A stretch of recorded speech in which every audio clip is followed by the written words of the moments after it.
ছাত্রলীগ যুবলীগ আওয়ামী লীগকে দিয়ে বাংলাদেশে অরাজকতা করাতে চাচ্ছ, অবৈধ লকডাউন চাচ্ছ। শহীদ জিয়ার শরীরেরা তারেক জিয়ার শরীরে খালেদার শরীররা বেঁচে থাকতে এ অবৈধ লকডাউন হতে পারে না।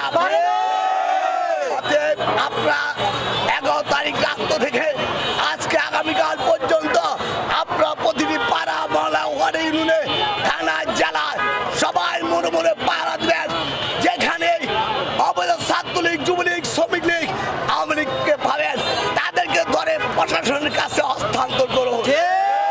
আর মানুষ আর অরাজকতা দেখতে চায় না, বাংলাদেশের মানুষ অশান্তি দেখতে চায় না।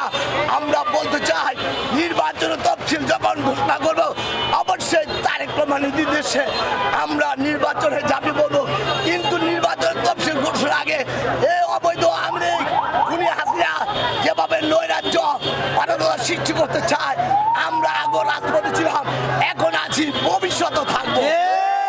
এদের কাছে নির্বাচন পরে আগে দেশ বড়, জনগণ বড়, দল বড়, দলের পক্ষে আমরা জনগণের শান্তি দিতে চাই, অরাজকতার বিরুদ্ধে রুখে দাঁড়াতে চাই, অবৈধ লকডাউনের বিরুদ্ধে পেশাজীবী ভাইদেরকে নির্বিঘ্নে শান্তিতে তাদের কার্যক্রম করতে দিতে চাই।